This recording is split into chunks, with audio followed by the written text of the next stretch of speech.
For more information on our top stories and others, please visit our website, channelstv.com.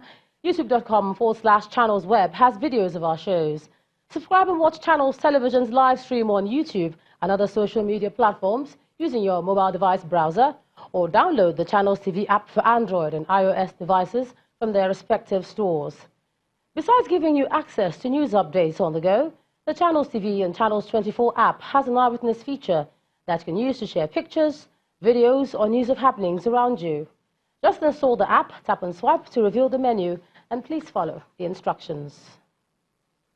Now let's take a look at some of those images that came in to us, beginning with this image showing some people whom our Eyewitness describes as members of staff of the Yola Electricity Distribution Company. They are critiquing their company over allegations of poor conditions of service, and they want the management of the company to look into it.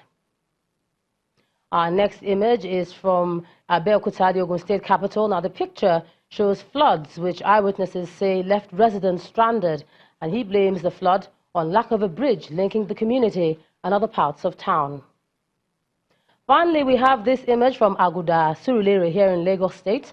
Eyewitness describes the state of this road as deplorable, and he says he's appalled by the discomforts residents go through using the road.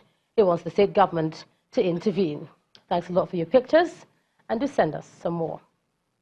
Now, between 2008 and 2010, Africa lost $63.4 billion to illicit financial flows, which is about $1.2 billion more than what it received in aid and foreign direct investment. This is according to the United Nations Development Programme, the UNDP. The UN body also estimates that in 2013, $1.1 trillion left developing countries through illicit fund flows, which the World Bank describes as a cross-border movement of capital associated with illegal activities or money that's illegally earned, transferred, or used that crosses the border. Now, South Africa and Nigeria are reported to rank high among 30 countries with the highest indices, with Nigeria losing between 15 and $18 billion annually. The Nigerian arm of the Extractive Industries Transparency Initiative, a global standard for the good governance of oil and gas minerals, reports that the oil sector accounts for 90% of illicit fund flow in Nigeria. Now we're going to look at all these figures and get some more perspective on this. I'm now being joined on the news at 10 by a former director with the State Security Services, Mr. Dennis Amakri. Thanks a lot for joining us on the news at 10. Now you hear the Nigeria ranking high on that particular list, but it's been established that some of these funds land in the hands of terrorists. So how are they able to penetrate, come and go across the border with it? Nobody notices. Well, many people would have looked at the fight against terrorism as a fight that has been, you find out that the Nigerian army themselves are spending money, and the terrorists are resisting for over 10 years. Have we sat back to think how they have been able to sustain themselves, facilitate all their movements, and then, of course, do what they are doing? Apparently, they have a lot of funds in their hands. How? Well, some of them are being funded by individuals, especially for Boko Haram. Most of the funds are coming from local people. The funds going to ISWAP, which is the Islamic State of West Africa, that's coming from outside the country because of their affiliation with ISIS. And then, of course, they themselves are raising funds by themselves, by cattle rustling, drug trafficking, kidnapping, and these monies are illegal monies, which must have summed up to what we are hearing today. Yeah, but when you look at the way it moves across our borders, the big question, here we go again with the border question, what will it take to police Nigeria's borders so that we don't have this kind of thing? Yeah, you see, in fact, I think this initiative is coming at the right time. We've been talking about the porous borders in this country. And now the initiative of this CISA conference is to come up with a watch list of terrorists, either known or suspected terrorists. There will be a watch list, and that watch list will be used for people crossing in and out of the borders in African countries. Yeah, but what about the arms flow? Yes, we talked about the watch list, arms flow. Yeah, same thing, because I think they have to tighten up on their customs and immigration systems, because these threats are very for real. And the governments, I'm happy that they are coming together, because one government cannot do it alone. Yeah, but what exactly will it, you know, we keep hearing this, they need to tighten up, then they parade certain people and show you weapons. We don't know what happens after that. So what exactly should be done? I think, like you said, parading people and then we don't hear anything again should stop, actually. Because if examples are being made by those people that have been arrested, even for kidnapping, you know, we need some convictions that would be high profile for people to know that this particular crime does not pay. But we are not doing that right now, and I think we should. What about, as you talked about punishment, convictions, what about intelligence, the big I that we always talk about? You know, in some countries, you find that when someone wants to procure that kind of large amount of, you know, weapons, something triggers somewhere, and then you begin to monitor the person. What about Nigeria? Nothing like that. This is one of the things they are doing right now. Because with this watch list that CISA is going to bring in place, that's going to help. It has been helping, of course, EFCC have been doing. You know, there is the GIABA arrangements for West Africa, where they exchange intergovernmental action that they are trying to cooperate to see, you know, whether they can pinpoint some of these illegal movements. And, of course, EFCC had used a lot of that. But I think we can increase our usage, and it would help. But in terms of, again, I'm going to come back to mopping up arms that have gone across the border. Whenever we try to talk about intelligence, they move away from that and talk about how agencies are trying to do something. What should we do differently about the way we handle intelligence? We always seem to be reacting rather than stopping it from happening. I think it has been discussed in many fora that Nigerian security agencies should start looking at deployment of technology. You know, and that is the way to go. And that is what other countries are doing right now. And that way, you know, you can be proactive instead of being reactive. All right. Former Director with the State Security Services, Mr. Dennis Amakre, thanks a lot for joining us. Thank you very much. On the news at 10.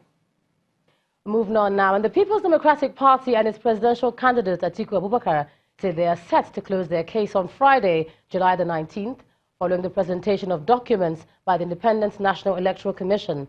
Now, at the resumed hearing of the party's petition today in Abuja, the Presidential Election Tribunal took custody of the documents presented by the electoral umpire and the resident electoral commissioner in Zamfara State. The tribunal also dismissed the motion filed by the Hope Democratic Party seeking to amend its witness statement, file additional list of witnesses and copies of documents it intends to rely on. The stage is now set for the People's Democratic Party to close its case as the Independent National Electoral Commission, INEC, presents the documents requested by the petitioner.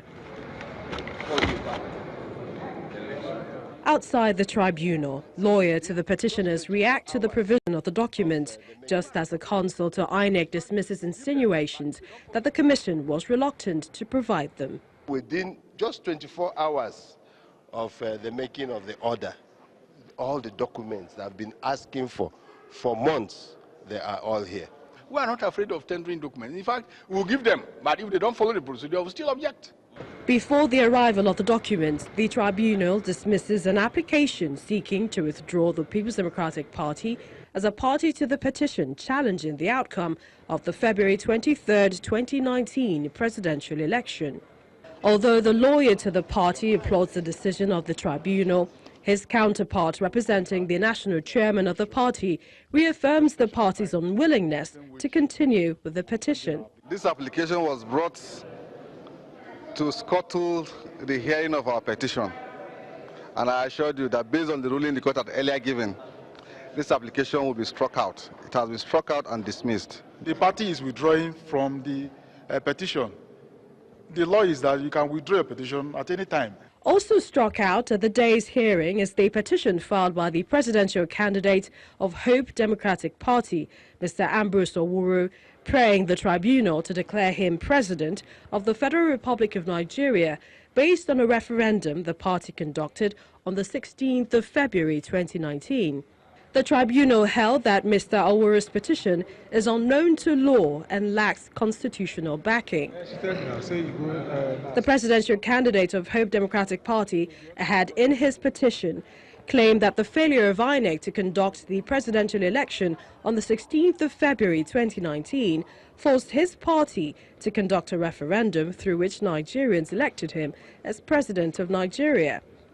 The sitting of the tribunal continues on Friday, the 19th of July, as the PDP seeks to close its case. And staying with legal matters, the Kaduna State High Court today fixed July the 29th to rule on the bail application filed by the embattled leader of the Islamic Movement of Nigeria, Sheikh Ibrahim El-Zakzaky, for a permission to travel abroad for medical treatment. Counsel to Sheikh El-Zakzaky, Mr. Femi Falana, had filed a fresh application seeking the leave of the court to travel abroad for urgent medical treatment due to his deteriorating health condition. His application follows the indefinite adjournment of his trial by Justice Gideon Kurada after he was appointed as a member of the Yobe State Election Petition Tribunal. However, El-Zakzaky's application was objected to by the counsel to the Kaduna State government, who insists that Nigerian medical doctors must be brought in to certify the true health condition of the IMN leader. They should also certify if his condition is not what can be handled locally. After hearing all arguments from both parties, the presiding judge adjourned the case to July the 29th for ruling. Away from legal matters, the presidential candidate of the People's Democratic Party, Atiku Abubakar, is calling the attention of Nigerians to what he describes as the existential threat affecting the country. Alhaji Atiku Abubakar is worried about the country's rising debt profile as published by the National Bureau of Statistics in the first quarter of this year. He says President Buhari's regime spent a whopping 610.2 billion naira on servicing domestic debts, noting that these monies were spent on paying interest debt and not in repaying debt. He also alleges that what Nigeria has spent on servicing domestic debt so far in the first 3 months of 2019 is more than the combined entire budget for education and youth development for the whole of 2019. He also claims that the current government doubled the national debt from 12 trillion naira in 2015 to 24.9 trillion naira today. He says that the deeper the country goes into unsustainable debt, the more the independence Nigeria loses to her creditors.